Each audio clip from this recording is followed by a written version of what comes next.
তো নমস্কার বন্ধুরা, কেমন আছো তোমরা সকলে? আশা করছি সকলে খুব ভালো আছো। নতুন একটা ব্লগে তোমাদেরকে জানাই অনেক অনেক স্বাগত। এটা ব্লগ ঠিক নয়, এটা একটা ভিডিও। তো আমি এখন সন্ধ্যাবেলায় চাউমিন বানাচ্ছি, তো সেই চাউমিন বানানোর রেসিপিটা তোমাদের সঙ্গে শেয়ার করব। আমি কিভাবে চাউমিন বানাই, তো তোমরা চলো দেখতে থাকো। তো দেখতেই পাচ্ছ চাউমিনটা আমি এখানে সেদ্ধ বসিয়ে দিয়েছি। এই চাউমিনগুলো যেহেতু মোটা, তো একটু সিদ্ধ হতে টাইম লাগে, নয়তো মানে শক্ত শক্ত থেকে যায়। তো সেই জন্য চাউমিনটা সিদ্ধ করে নিচ্ছি ভালো করে।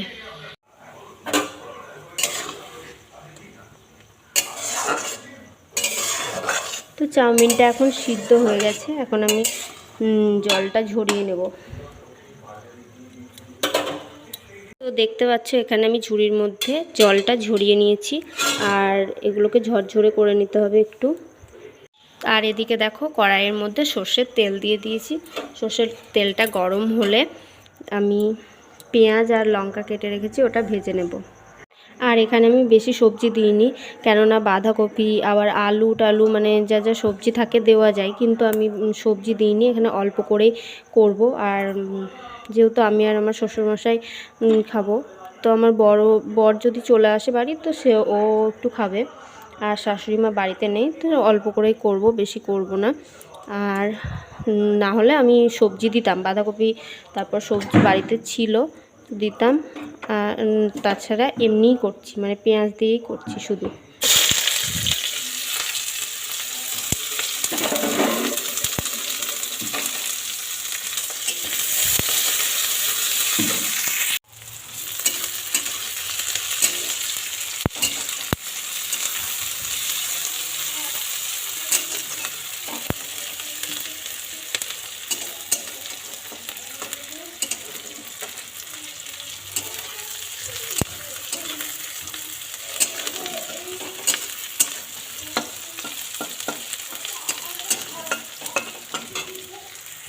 তো এখানে দেখো পেঁয়াজটা মোটামুটি ভাজা হয়ে গেছে।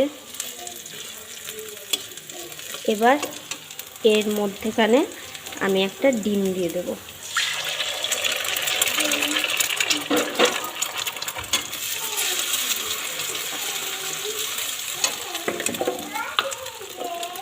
আর এর মধ্যে লবণ অল্প করে দিলাম। আর লবণ আমি চাউমিনে মাখিয়ে রেখেছি, তো চাউমিনে অল্প লবণ মাখিয়ে রাখলে লবণটা সব জায়গায় মানে চাউমিনের গায়ে লাগে। তো আমি আগে থেকেই চাউমিনের মধ্যে লবণটা মেখে নিই, যেটুকু লবণ দরকার।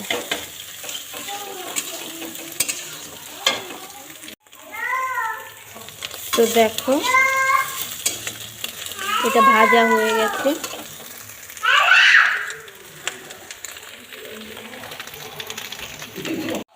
তো এখানে চাউমিনটা দিয়ে দিলাম।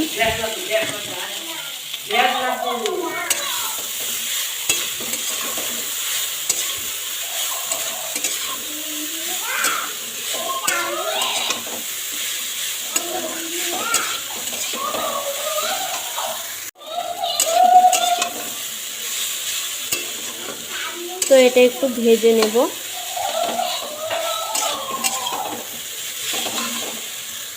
এরপর এখানে আমি অ্যাড করব সানরাইজের চাউমিক্স মশলা। তো এই মশলাটা না দিলে আমার ঠিক মানে চাউমিনটা ভালো লাগে না, একটু আমি বেশি করেই দিই, কেননা এর মশলাটার ফ্লেভারটা আমার খুব ভালো লাগে। তো এবার এই মশলাটা দিয়ে নাড়াচাড়া করে নেব।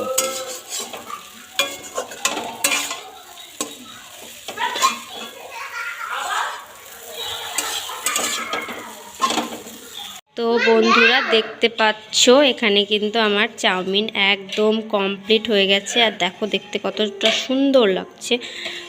তো এবার আমরা খাবো।